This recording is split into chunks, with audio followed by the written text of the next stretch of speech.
So entrepreneurship, above all else, as far as we are concerned, is a mindset. It's a way of thinking. So the Startup Toolbox Speaker Series is an awesome event if you've been to it before. So I want to tell you that our Arts Council is like a central clearinghouse for all the arts and culture information. So the Startup Toolbox series was begun probably about 4 to 5 years ago with the idea of engaging our business community with our students.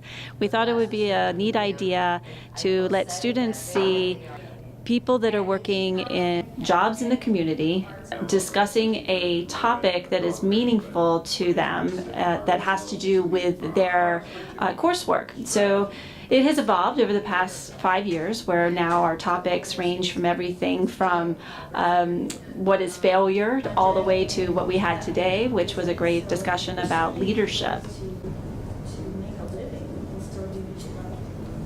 I thought it was really cool. We had 3 interesting people with 3 different viewpoints on one subject. I thought that gave us a wide variety of what to expect on how to use art in entrepreneurship. I think that they should know that anything is possible. All you do, honestly, people say that all the time, but you just have to have your focus. You just have to believe.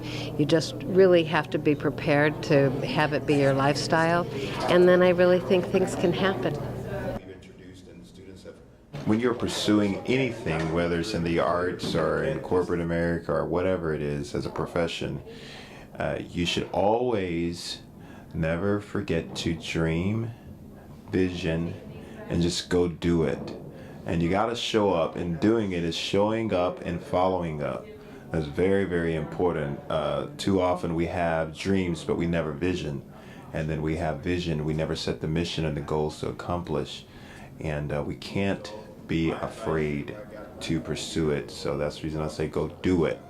And that's showing up and then following up.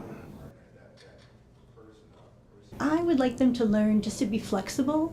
If they run into an obstacle or their idea isn't being understood, just to either think about it in a different way or approach it in a different way, but really just kind of maintain that focus on whatever it is the goal that they're after, and it's going to eventually come out. I would say that any business needs a creative side to it, so channeling people like this would definitely be effective in any form of business or entrepreneurship.